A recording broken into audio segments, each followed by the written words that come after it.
What is up, nerds, geeks, and gamers?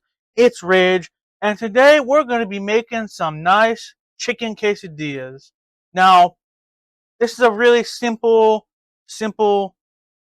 easy to make recipe. If you've seen the chicken taco video, it's mostly the same ingredients. All you really need, the basics, are your chicken, which I've already cut up and seasoned with some Goya. Where did I put the Goya packet so I can show ya? Goya, which is what I use when I make Mexican food. Some cheese, your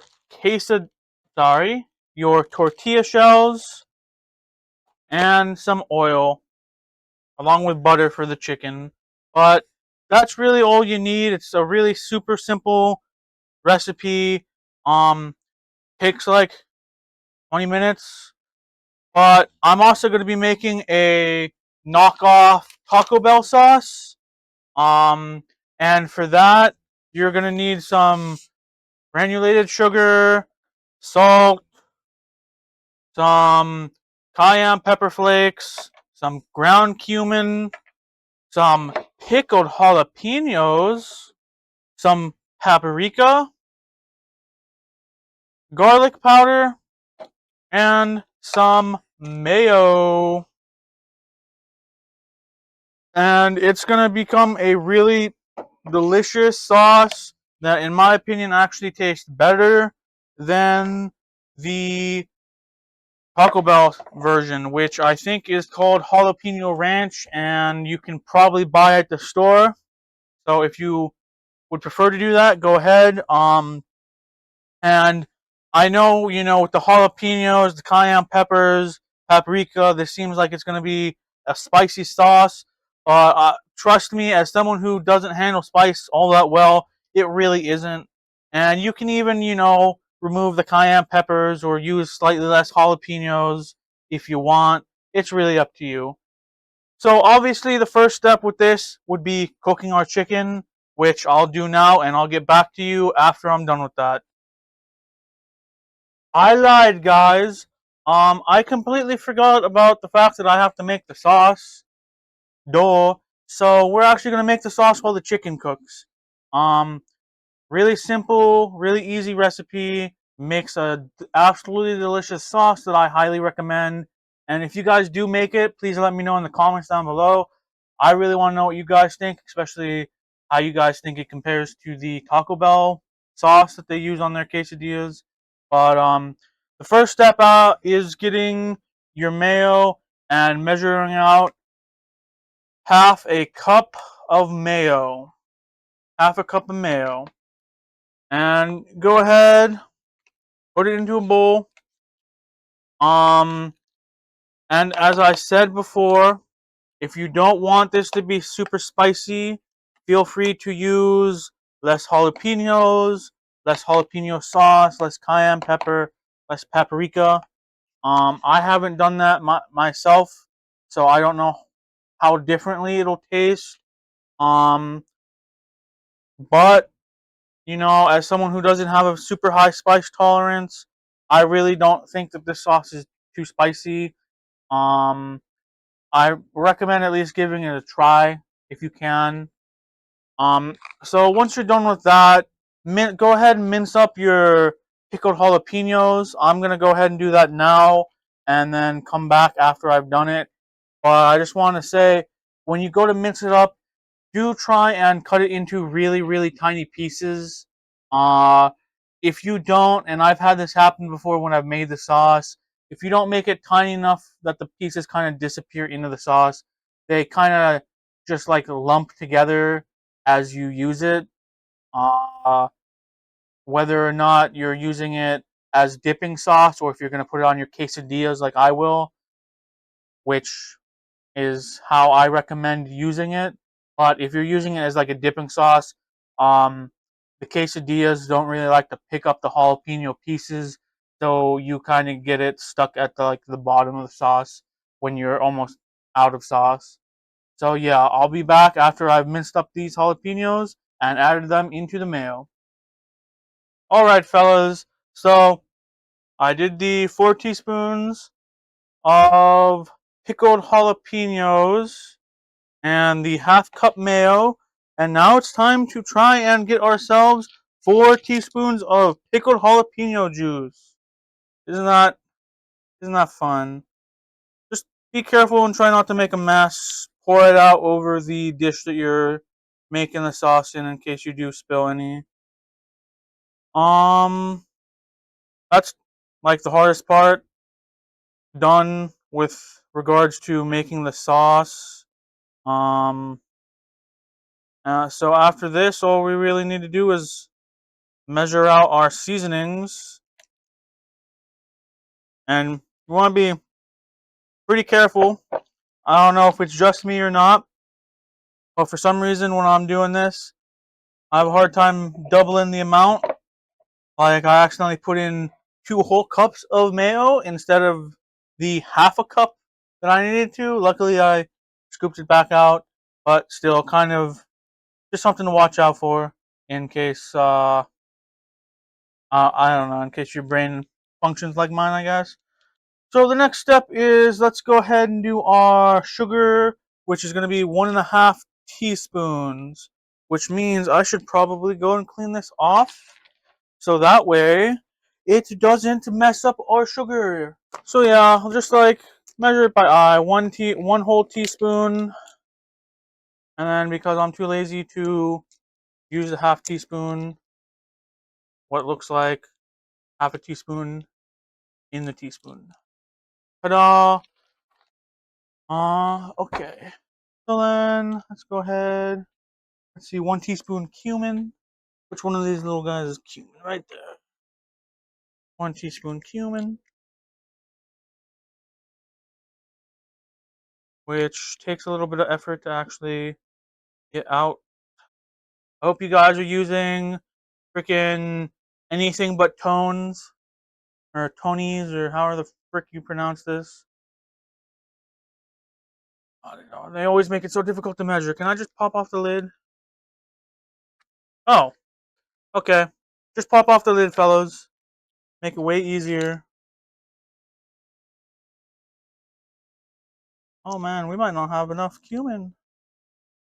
Ooh. Eh, maybe like half a teaspoon. Um, I probably should have checked to see how much we had before doing this. But it is what it is. I don't imagine it'll affect the taste too bad.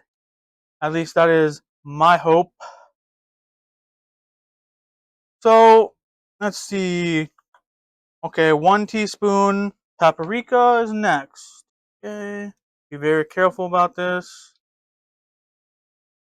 There we go. Okay, a fourth garlic powder and some salt. Woo! And then we'll have our delicious sauce. Woohoo! Okay, we're finally done with all these. Now to just put in some salt. Salt to taste, I guess. You can do a dash of salt, a pinch of salt, an eighth teaspoon of salt.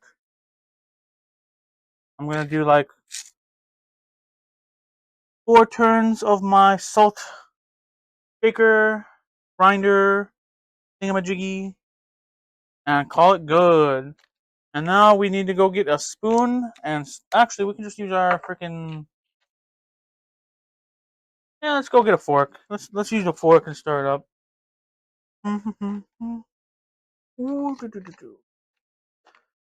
Obviously, mix until it's consistently one color,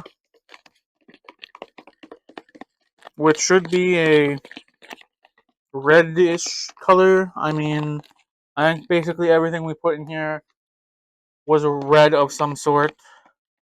The paprika, the cayenne pepper, the ground cumin was even. It's not red, but it's definitely not the opposite of red. It's not blue. Or no, I can't remember color theory. But yeah, so once you're done, this is what your sauce should look like. Sorry if my lighting's so bad. I know it's kind of hard to see. But yeah.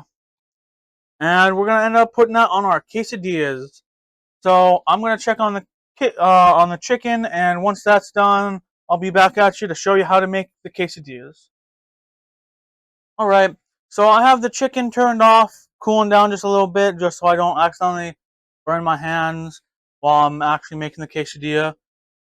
I wanted to start off by saying I personally have found the fold over quesadillas to be easier to make myself than doing like a full quesadilla where you have two tortillas. You know, um, obviously up to you which type you decide to do. I just think this is less messy, um, portions it out really well as well.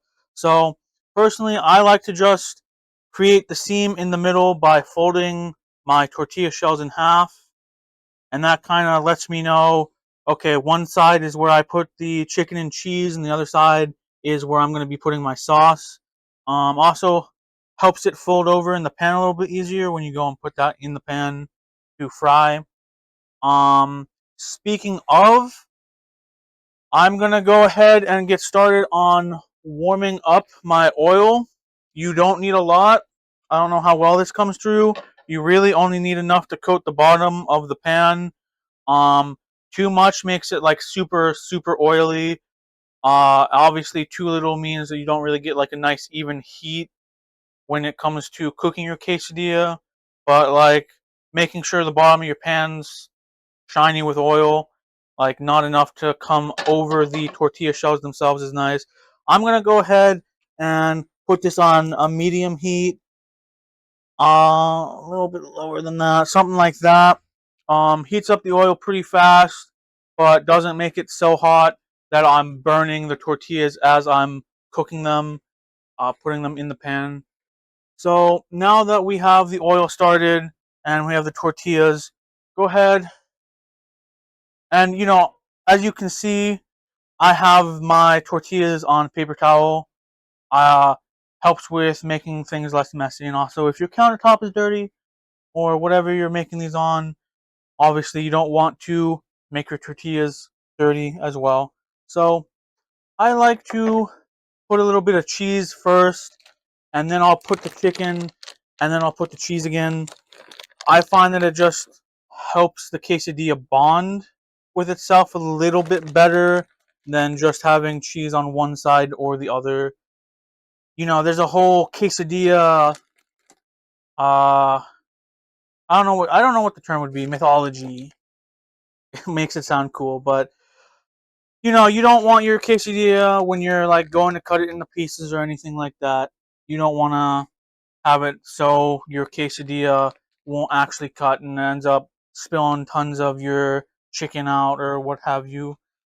So go ahead, once you put your bed of cheese down, take some of your chicken, and obviously, in my opinion, I mean, up to you guys. Try your best not to overfill it. If you do, like I said, it makes it real messy when you go to actually eat your quesadilla. Your chicken is falling all over the place. Your quesadilla is not sticking together, etc., etc. So, in my opinion, that seems like a nice amount. Um, Now you go ahead, put your cheese on the other side, and you don't need to put too much cheese now that because you have the cheese on the bottom. You just need enough that it'll bind to the top of your quesadilla. Go ahead and fold it back in half. Try and make sure your cheese isn't all on one side. And now that you have it like this, go ahead and repeat the process however many times you're gonna. Um, Before you put the last layer of cheese is where I would also put peppers and onions if you were to do so. I'm also going to put my sauce up here so that way when I go and put it in the pan, I can put it in like this and then just flip it over uh, with a spatula. So yeah, I'll be back to you when these quesadillas are ready to go in the pan. Alright, so the oil is nice and hot, and I've finished with the quesadillas themselves. So now we just gotta go ahead and put them in the pan.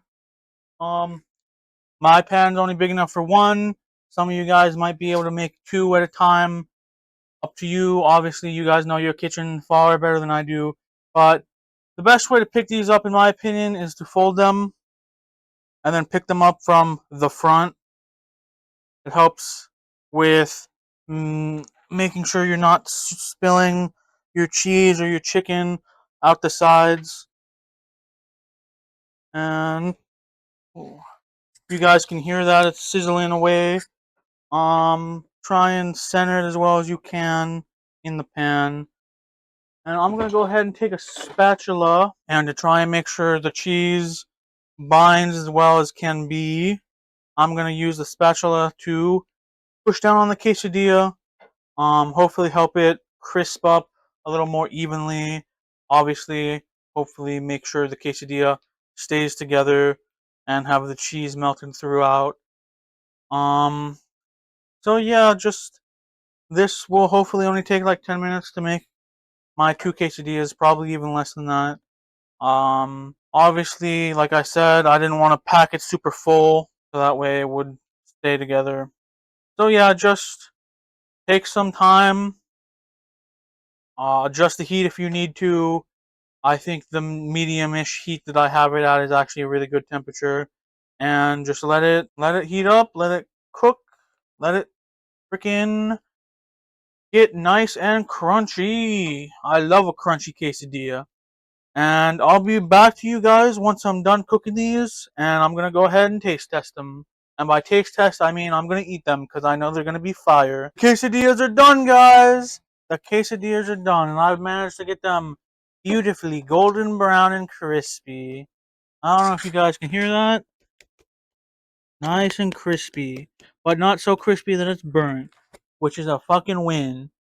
So yeah, let's go ahead and freaking dig into this. And I don't know about you guys, but I always eat my quesadillas with some sour cream. Adds a lot of flavor. Come on, cut it. There we go. Alright. Dig in, boys.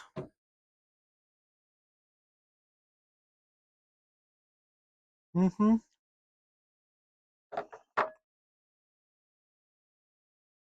That's what we call a win. That's a win, guys. I can make this. Tell me what you think. And I'll see you guys in the next video or during my next stream. Bye.